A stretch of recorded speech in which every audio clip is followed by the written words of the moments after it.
नमस्कार दोस्तों।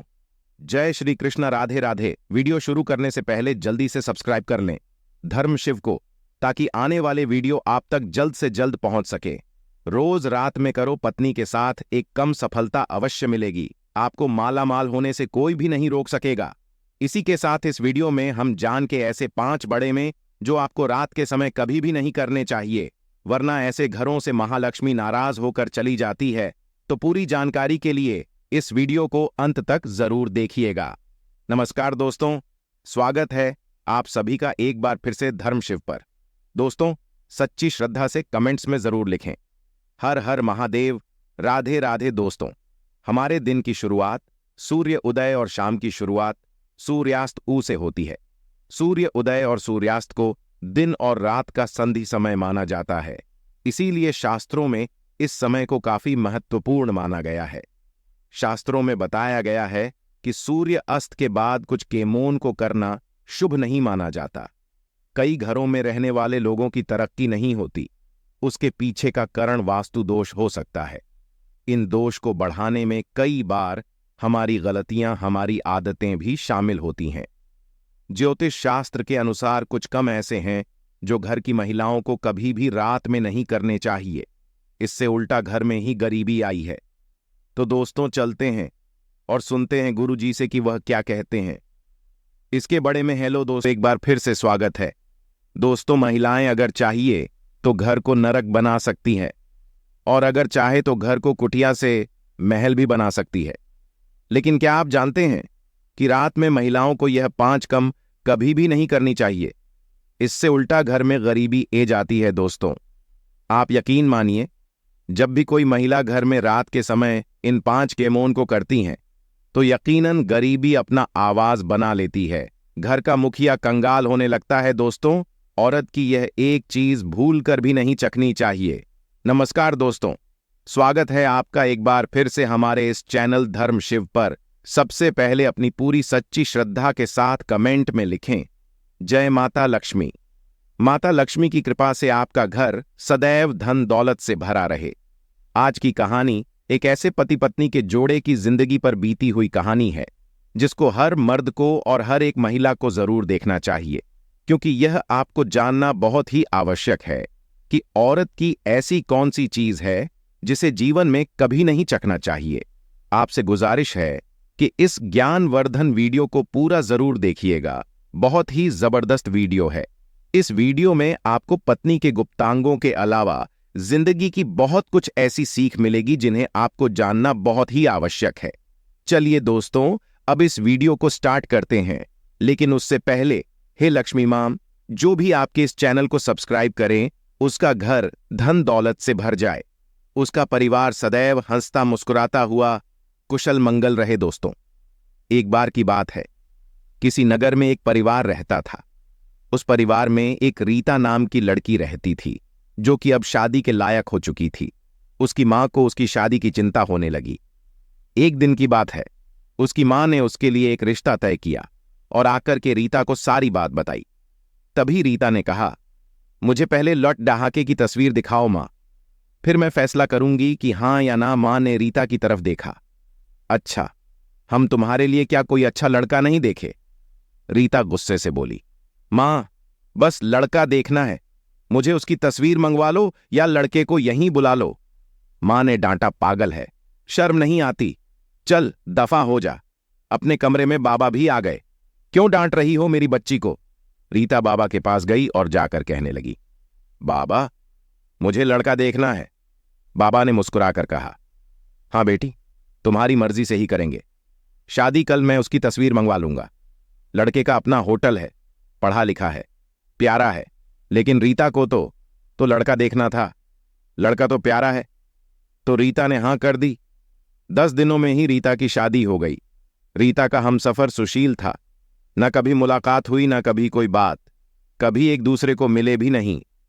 यह ऐसा पवित्र रिश्ता होता है, 2 अजनबी एक जान हो जाते हैं जो कभी जिंदगी में मिले भी ना हो। 2 पल भर में एक दूसरे की जान बन जाते हैं। पहली रात थी। सुशील कमरे में आया। हाथ में आइसक्रीम पकड़ी हुई रीता नजरें झुकाए बैठी थी। आइसक्रीम तो रीता की फेवरेट थी। सुशील को नमस्ते की। सुशील पास बैठ गया। सुशील थोड़ा सा शर्माता भी था। आइसक्रीम खाते हुए बोला, जितने पैसे शादी पर खर्च किए इतने की काश में आइसक्रीम खा लेता। रीता का घूंघट उठाकर बोला, आप खाओगी? पहले तो रीता ने शर्माते हुए मना कर दिया, फिर सुशील ने प्यार से कहा, खा लो, प्यार बढ़ेगा। रीता को आइसक्रीम दी और खुद भी खाने लगा। रीता सारी आइसक्रीम खा गई। सुशील ने जब पूछा, आइसक्रीम पूरी खत्म कर दी? रीता मुस्कुराने लगी, वो तो मैं खा गई। सुशील भी मुस्कुराने लगा, बहुत कंजूस हो, आप पहले कहती हो नहीं खाती हूं और अब देखो सारी की सारी खा गई हो। रीता सुशील को पहली ही रात इतना तो समझ गई थी कि सुशील दिल का बहुत अच्छा है। रात भर प्यार भरी बातें होती रहीं।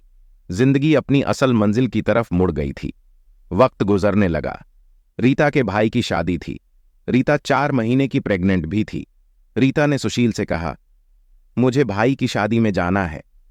सुशील ने रीता के पास बैठकर बोला, रीता, डॉक्टर ने आपको लंबी यात्रा करने से मना किया है, इसलिए मैं कोई रिस्क नहीं लेना चाहता। मैं नहीं इजाजत दे सकता। शादी में जाने की रीता को बहुत गुस्सा आया।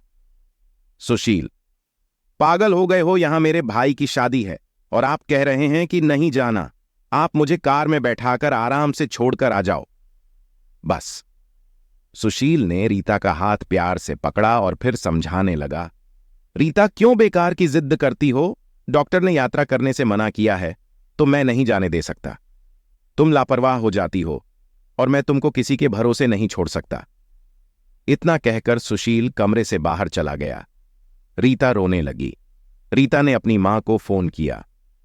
सुशील मना कर रहा है, शादी में आने के लिए मां ने समझाया, बेटा अगर वह कह रहा है तो मत ही आओ।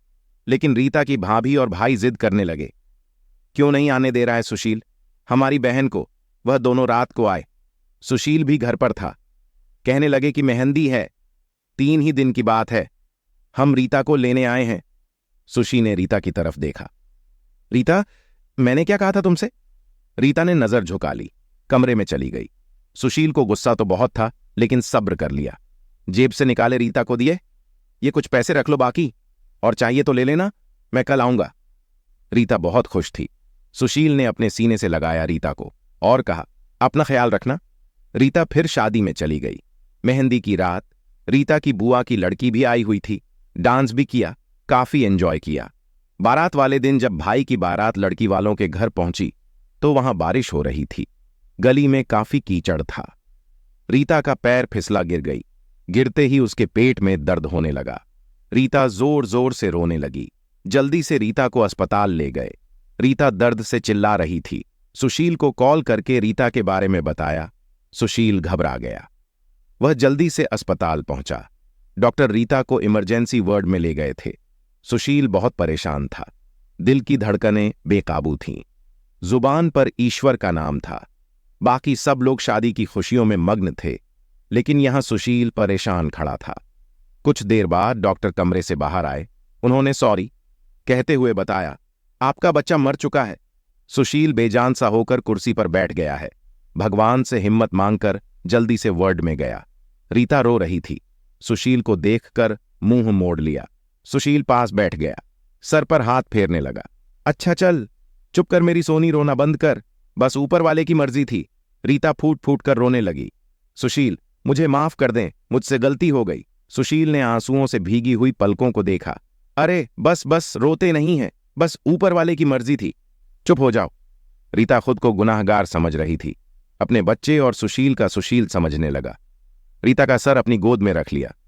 चुप हो जाओ, रो मत, अब देख मैं तेरे पास हूं। रीता को लेकर घर चला गया। शादी खत्म हुई, सब घर आ गए रीता का हाल पूछने। रीता खुद पर इल्जाम दे रही थी। मुझे रोका था सुशील ने, लेकिन मैं जिद करती रही। शादी में जाना है, अगर मैंने इनकी बात मान ली होती तो आज शायद मैं अपना बच्चा न खोती। सुशील समझ रहा था रीता दिल ही दिल में खुद को कसूरवार ठहरा रही है, इसलिए सुशील प्यार से समझाता रहा रीता को। अरे पागल है, खुद को परेशान न कर, ऊपर वाले की मर्जी थी, ऊपर वाले ने चाहा तो हमें फिर से जरूर देगा। रीता सुशील की आंखों में देख रही थी। सुशील, आप इतने अच्छे हैं, मुझे डांटा नहीं है, आपने कुछ कहा नहीं। सुशील ने लंबी सांस ली, मुस्कुराकर बोला, जब तुमने मेरी बात मानी ही नहीं थी तो रीता अब कुछ कहने का क्या फायदा। रीता समझ रही थी। सुशील का खामोश गुस्सा 1 साल बाद फिर ऊपर वाले ने उनको बेटा दे दिया। सब बहुत खुश थे। सुशील बच्चे को बाहों में उठाकर झूमने लगा। रीता पैड पर लेटी सुशील की आंखों में बेटे की मोहब्बत में निकलते आंसू देख रही थी। जिंदगी में अच्छे दिन आते हैं, लेकिन अक्लमंद वही होता है जो खुद को हालात में ढाल लेता है। सुशील के 2 भाई जो सुशील से आमिर थे, उन दोनों भाइयों का अपना अच्छा खासा बिजनेस था, लेकिन सुशील का छोटा सा होटल था जिससे बस गुजारा हो रहा था। रीता ने जिद की, सुशील बच्चे को गर्मी लगती है इसलिए यह बहुत रोता है, मुझे कमरे में ऐसी लगवा कर दें। सुशील ने सिर पर हाथ रखा। अरे रीता, पागल हो गई हो क्या? मेरे पास नहीं है इतने पैसे ऐसी के लिए। रीता ने जिद की, मुझे ऐसी चाहिए बस। कमरे में सुशील अपने बेटे को सीने पर लिटाकर खेल रहा था। उसके साथ रीता बस ऐसी लगवाने की जिद किए बैठी थी। सुशील ने रीता का हाथ पकड़ा, अपने करीब किया। रीता, पता नहीं क्यों इतनी चिंतित हो, तुम लगवा दूंगा ऐसी। ये लो, सो गया है मेरा राजकुमार, इसको लेटा दो। 2 साल बाद ऊपर वाले ने एक बेटी भी दी। वे दोनों बहुत खुश थे। सुशील हर अच्छी बुरी ख्वाहिश पूरी करता था, लेकिन फिर भी छोटी छोटी बातों पर उनमें झगड़ा रहता ही था। बेटा 4 साल का हो गया था, बेटी छोटी थी। सुशील का एल का काम अच्छा नहीं चल रहा था। सुशील कुछ परेशान था। घर आया, देखा बेटे ने उसका लैपटॉप तोड़ दिया था। रीता मोबाइल पर लगी हुई थी। सुशील ने देखा लैपटॉप टूटा हुआ पड़ा है। सुशील चिल्लाकर बोला, रीता, ये क्या है? रीता ने कहा, यह आपके लाडले ने तोड़ा है। सुशील गुस्से में पहले ही था। रीता को गाली देकर बोला, तुम्हारा दिमाग काम नहीं करता, इसमें मेरा सारा डांटा था। तुम पागल हो क्या? जाओ खाना लेकर आओ, अब जाओ। रीता गुस्से में बोली, शील में नौकरानी नहीं हूं, सारा दिन बच्चों को संभालो और फिर तुम मुझे गाली दो। सारा दिन इतना काम करो और कदर इतनी सी है, गाली दे रहे हो।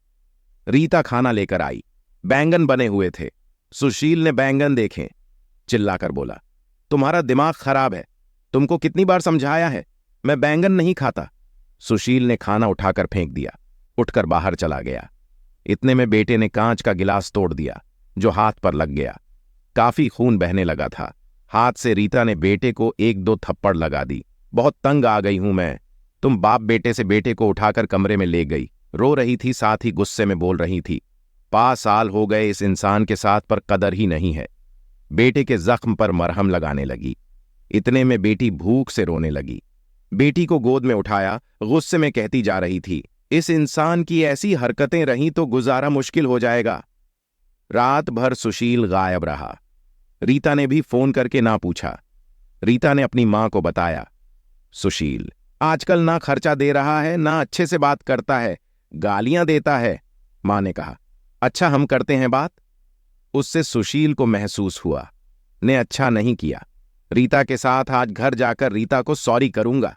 घर आया, देखा घर में रीता के माँ बाप चाचा सब आकर बैठे हुए थे। सुशील ने रीता की तरफ देखा। रीता खामोश रही। नमस्ते किया, उसके बाद बात तो शुरू हो गई। मां चिल्लाकर बोली, क्यों बेटा तुम खर्चा नहीं देते हो? रीता को क्यों गालियां देते हो? सुशील को बहुत गुस्सा आया। घर की बात है, हम दोनों सुलझा लेते। सुशील ने गुस्से से कहा, इसको सब कुछ देता हूं, यह बस तमाशा बनाना चाहती है। रीता भी गुस्सा थी, वह भी गुस्से में बोली, क्या देते हैं? जो महीने में 100 हज़ देते हो, जिसका दोनों बच्चों का दूध भी पूरा नहीं होता। एहसान करते हो मुझ पर, तुम्हारे बच्चों पर खर्चा करती हूं। बहस इतनी बढ़ गई कि सबके सामने सुशील ने रीता को थप्पड़ मार दिया। रीता की मां को बर्दाश्त नहीं हुआ। वह अपनी बेटी को साथ ले गई। दोनों बच्चे भी साथ ले गई। सुशील ने भी उन्हें रोका नहीं। रीता नाराज होकर चली गई। रीता को थप्पड़ ज्यादा जोर का लगा था, चेहरे पर निशाना बन गया था। मां भी रोने लगी। न जाने पहले भी कितना जुल्म करता होगा, मेरी बेटी पर कमीना इंसान। सुशील पहले से ही अपने होटल की वजह से परेशान था, काम ना होने की वजह से, और अब यह परेशानी बन गई। रीता मायके में थी, सुशील यहां था, घर में परेशान था। हालात इतने खराब हो गए, सुशील को अपना होटल बेचना पड़ा। 2 महीने गुजर गए, दोनों ने एक दूसरे से बात तक ना की। दो गुस्से में थे। सुशील कहता, खुद गई है, खुद वापस आए। रीता की जिद थी, मनाने आएगा तो जाऊंगी। दिन गुजरते गए, 8 महीने गुजर गए, कोई बातचीत नहीं हुई। सुशील के एक दोस्त ने सुशील से कहा, विदेश जाना है तो बताओ, मेरे पास एक ही वीजा है। हालात काफी बुरे थे। सुशील, विदेश चला गया, नंबर बंद हो गया, 1 साल गुजर गया, दोनों ने कोई बात ना की। एक दूसरे के साथ रीता भाई से खर्चा लेती, बच्चों के दूध का या फिर दूसरे जरूरी सामान का। भाई कब तक दे सकते थे? खर्चा उनके भी अपने बच्चे थे। कभी रीता के बच्चे कोई नुकसान कर देते, कोई चीज तोड़ देते, तो रीता की भाभी हजारों बातें करती, ताने देती थी। रीता चुपचाप सुन लेती थी। क्या करती? आखिर किसी को कुछ बताती भी ना थी। दीपावली का दिन था। रीता ने भाई से कहा, पैसे दे दो, बच्चों को शॉपिंग करवानी है। भाभी पास से बोली, बहन साफ सी बात है, हमारे पास फालतू के पैसे नहीं हैं। उसी इंसान के साथ गुजारा नहीं तो तलाक लेकर किसी दूसरे से शादी कर लो, जाओ यहां से। रीता उस दिन बहुत रोई थी। उसे एहसास होने लगा था, सुशील तो मेरे सर का ताज है। सुशील दुबई में बच्चों को याद कर बहुत रोता था। रीता, पागल सी बात कुछ थी ही नहीं, और तूने यह क्या कर दिया? उधर रीता के भाई ने रीता के लिए एक आदमी देखा, जिसकी पत्नी की मृत्यु हो चुकी थी। उसके 4 बच्चे थे। उसके भाई ने रीता से कहा, बस सुशील से तलाक ले लो, इस आदमी से शादी करके घर बसा लो। अपना रीता की आंखें आंसुओं से भीग गई थीं। जल्दी से मोबाइल निकाला, सुशील को फोन लगाया, नंबर बंद आ रहा था। रीता रोने लगी, मुझे सुशील के पास ही जाना है, मुझे कोई शादी नहीं करनी। उधर सुशील का भी दिल तड़पा। उसने सोचा, मेरी रीता तो मासूम सी है, थोड़े से गुस्से पर नाराज हो जाती है, क्यों ना खुद ही माफी मांग लूं। वह टिकट करवाकर हिंदुस्तान वापस आ गया। रीता रो रो कर भगवान से अपने पापों, अपनी गलती की माफी मांग रही थी। हे ऊपर वाले, मुझे माफ कर दें, मुझे मेरा सुशील वापस कर दें। रात भर रोती रही। सुबह बेटे को नाश्ता करवा रही थी कि दरवाजे पर घंटी बजी। भाभी ने दरवाजा खोला। सामने देखा सुशील खड़ा था। रीता की नजर पड़ी। रीता के हाथ से दूध का कप छूट गया। नंगे पांव दौड़ते हुए जाकर सुशील के सीने से जा लगी। चीख चीख कर रोने लगी, सुशील, मैं बहुत प्यार करती हूं तुमसे। सुशील के पांव पकड़ लिए, माफ कर दो, तुम भी माफ कर दो मुझे, मैंने गुस्से से मैं ज्यादा बोल दिया था, बच्चों को सीने से लगाया। सुशील प्यार करने लगा। रीता के भाई और भाभी की आंखों में आंखें डालकर गर्व से बोली, मेरा परमेश्वर मेरा हमसफर है जो अब मेरे पास है। आप लोगों का बहुत बहुत धन्यवाद। वह सुशील के साथ घर वापस आ गई। दोनों खुशी से सब बातें भूलकर जीने लगे। लेकिन वह इस समाज को इतना बता गए कि जज्बात में जुदा हो जाना बहुत आसान है, लेकिन जुदा होकर जीना बहुत मुश्किल है। तो दोस्तों, इस तरह से हर व्यक्ति को यह बात ध्यान में रखनी चाहिए कि कभी भी मर्दों को औरतों की तिर्या चरित्र के बारे में नहीं पकड़ना चाहिए, अर्थात उनके तिर्या चरित्र को नहीं छकना चाहिए। जितना हो सके मर्दों को स्त्रियों के साथ मैनेजमेंट अच्छा रखना चाहिए, उनसे अच्छा व्यवहार करना चाहिए और उनको अच्छे से समझा बुझाकर समय रहते उनको मना लेना चाहिए। क्योंकि दोस्तों, स्त्रियों के त्रिया चरित्र के बारे में आज तक देव भी नहीं जान पाए हैं, इसलिए इस बारे में किसी भी पुरुष को नहीं पढ़ना चाहिए और इस चीज का स्वाद कभी भी नहीं छकना चाहिए। गलत फैसला लेकर जिंदगी बर्बाद ना करें, यह सब वक्त के साथ बदल जाता है। हाँ, अगर नहीं बदलता, किसी का हमसफर अगर नाराज है या घमंड में है तो जाओ, मना लो, राजी कर लो एक दूसरे को, इससे पहले कि फिर देर हो जाए। अगर मेरी कहानी किसी एक के भी दिल में घर कर गई तो मेरा मकसद पूरा हो जाएगा। आजकल छोटी छोटी बातों पर घर उजड़ रहे हैं, अगर थोड़ी बर्दाश्त कर ले तो ऐसे घर ना उजड़े और जितना हो सके मोह माया मोह जाल से दूर रहे। मित्रों, आज की प्रस्तुति में बस इतना ही मित्रादि। आप भी भोलेनाथ के सच्चे भक्त हैं तो इस वीडियो को लाइक और चैनल को सब्सक्राइब अवश्य करें। और हां, कमेंट बॉक्स में ओम नमः शिवाय या फिर हर हर महादेव लिखना बिल्कुल ना भूलें। धन्यवाद।